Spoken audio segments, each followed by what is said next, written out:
Hey guys, I want to talk to you today about installing a lock on my rear fence to my yard. I've got a pool, and you know, while this lock, this little latch lock, actually complies, I guess, or did when the pool was installed, with code, I've got a lot of young kids around here. They're starting to get old enough to probably be able to defeat this latch, and also they're curious enough about the pool, and I'm concerned about that. So I'm going to be adding a Borg locks system to this. It's their BL2600 ECP or something like that, but it's a really smart upgrade for this pool gate, because when I want to lock it, I can lock it. It's like a deadbolt turn. It looks kind of like this. Just a deadbolt turn with a really, really long throw. You know, it's going to probably, hopefully keep some of the younger kids from, I know they can climb fences and stuff, but it keeps them from going through the gate and being curious and entering the yard. So this lock, in my opinion, and obviously industry standard, it's a gold standard for outdoor mechanical keypad locks. Specifically engineered to be in marine grade elements, a lot of stainless steel in it, special coatings. It provides heavy duty security in wet environments without typical kind of mechanical electronic headaches, the batteries, things like that you might get with these kind of locks. Some of the features are kind of a set and forget solution, right, for keeping this area secured. So there's three main features about this. The first feature is their Easy Code Pro. They call it ECP. It's basically, you can change the keypad, the lock, or the code I should say, in about 30 seconds while the lock is still on the door. Years ago, you'd have to take it apart and play with the stuff on the back, and you don't have to do that anymore. The second thing is the marine grade finish. So it's got a MG Pro 2, I think they call it, and it's salt spray tested for 1,000 hours, and then they run the lock back and forth and they test it to see if it rusts or seizes up. And because it's got a bunch of stainless steel, you know, internal parts, instead of cheap alloy and stuff like that, it's not going to seize up. It's going to give you years of life. And they even do 100,000 time life cycle over and over and over again. That's after they spray test it. So this is a premium lock. I'm going to probably, I'll show you. I'm going to mount it right down here, right about there. And so you can't reach in and defeat the lock. I'll put a very fine mesh in this diagonal triangle, or yeah, triangle shape here, just to keep someone from being able to defeat it and reach down. I'll also keep the lock low enough that you won't be able to reach it. And again, this is more for kids defeating the gate, not adults. So for me, this was something I needed to do to feel better about this gate. And I'll show you some of the steps and how I did this along the way. BorgLocks.com. They're a local company here in Massachusetts, really high quality. Check them out.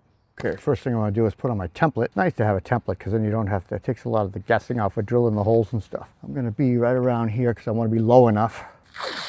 Right there. Nice and tight. It's going to be kind of low to reach. First hole is 1/2 inch. Second hole is 3/8. I'm reaming the hole a little bit because wood expands and I just don't want it to get tight around the working pieces, the latch mostly. All done with the template. The lock has a throw on it. It's going to go like this. It's going to go into a metal catch on the post. I actually might move the door a little closer. This gap is a little big, but we'll get that started. This is nice. They give you, because this door is a little bit thicker than this standoff, they give you a longer one. It might be too long though, I don't know. Yeah, it can be too long. Just put the gasket on. And I had to cut this spring latch down because it was too long. Use a hacksaw, I used just a little grinding wheel. And there we go. That turns nice. Get that lined up. Here we go. Okay. Hopefully my holes lines up. I wanted to extend this piece, but I didn't end up doing it. So let's see if I need to or not. I might need a longer screw. See if we can get that in there and line it up. Yeah, that's in there. Okay.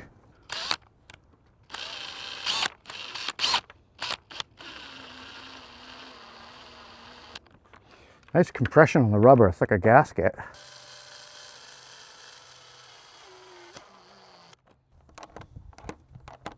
Feels pretty good. I thought I was going to be able to use this, but Unfortunately, there's no meat to install it to on the edge here, so I'm going to use this guy, which is probably better and easier. When the door closes, it catches right there, but then it goes back, and then it kind of springs to neutral. See, it goes there to there. So I think I want to catch it on neutral. Open my lock to neutral. Right about there. That's neutral. So all I'm doing is just making a little tick mark here. I'm going to have to probably notch this with the multi-tool, but if I do something like that, I put it this way, just get a straight line here. All right, let's get the multi-tool.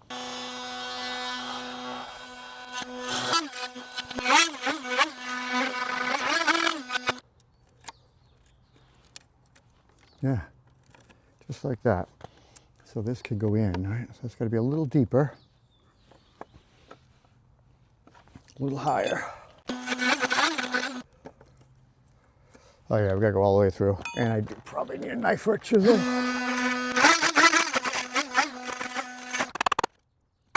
Love cedar for this reason. It's so easy to work with.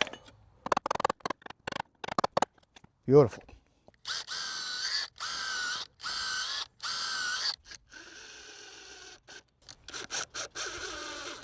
There we go.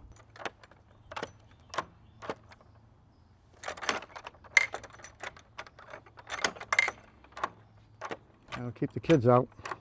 Let's measure for the screen. Straighten it out a little bit. We're gonna come out 41 inches. Yay high.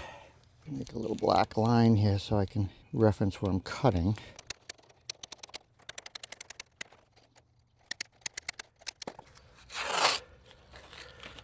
About an inch. About an inch.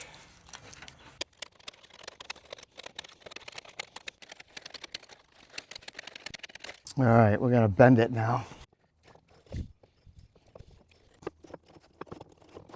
Okay, that actually looks pretty good right there. I'm gonna dry fit it real quick. Dry fitting. Let's put my glove back on. Multiple cuts in this already.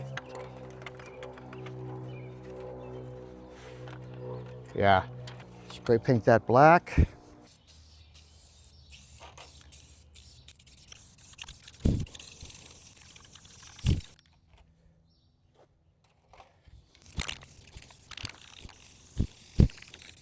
Paint is dried a little bit. It's pretty good, like that.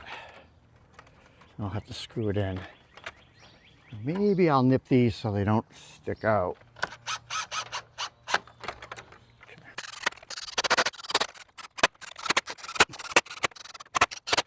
So here's the view from the street. You can't see the wire. So guys, this is the final install that I decided on. I used, well, let's kind of walk through it. So what I did is I chose to put the lock a little bit lower so it's much more difficult for someone to reach over and lock it. Thinking again, mostly children. It's not an easily scalable fence from the other side, which is good. So what I ended up doing is I ended up using the black. They came with a really nice recessed silver latch plate, strike plate. I didn't end up using it. I used the black one here and the matching one here. Used a multi-tool to cut it into the 6x6 here, and then a chisel to kind of just clean it up, to clean up the recess. And then I fastened the other latch to the gate itself. And what that does is when the gate's closed and you do this, it doesn't put a lot of pressure on the latch, the actual deadbolt. That helps kind of keep it stiff and strong, and so you're not pulling and bending that. So it adds additional strength to the deadbolt. Once I got that all set, I played with the screws a little bit. Sometimes if you over tighten these, they can be tight to turn. So I played with the screws so I have a nice even operation. Check the gate for proper closing. You know, one of the things that I wanted to do is the gate kind of closes. Sometimes it slams, actually, watch. It slams and then it'll close after the slam. So that time it closed, and then it comes to kind of a, see how it moves back and forth? Came to kind of a resting position. And once I found that resting position, that's where I put my deadbolt strike plate. So when it slams, a lot of times it'll slam once and then close. And then it swings a little to that neutral position, and that's where I want my deadbolt to be, right there. If you pull too far back, you hit. If you push too far forward, you hit. So you need to be in the neutral position, and then deadbolt locks. So this metal fabric, or wire fabric they call it, landscape cloth, I just basically cut my chicken wire to about an inch bigger than this triangular space, and I use these metal copper reamers, I call them, to bend a 90 all the way around so that it fit inside, because I wanted to put my fasteners this way and I didn't want it to overlap this way. I thought it would look horrible. So once I got it to fit and I had everything bent and got my 90s fitted, and I cut off anything that might be sharp, I then used stainless steel fender washers and stainless steel screws to install it. And I put extra screws near the lock so you don't push on that and sneak your hand through or whatever. But I also spray painted it black because I thought black would probably not shine as much as galvanized look. And from the street, the black does seem to disappear a little bit. So really impressed with how easy this setup was to install. A couple of things that I had to do. It comes with a spindle. It's extra long, so you could do thicker doors or thicker gates. I cut my spindle down. In hindsight, I could have padded the other side of this out thicker on the other side of the door and put the lock out further on that and not cut the spindle. I could have done that. I would have had to go get some cedar and cut it and sand it, and then it would have been shiny and not have a patina like this arbor has. So I just cut it. I ended up using longer screws, and I cut them to fit as well. And that was it. This lock, you can set the code while it's installed. You don't have to take it apart.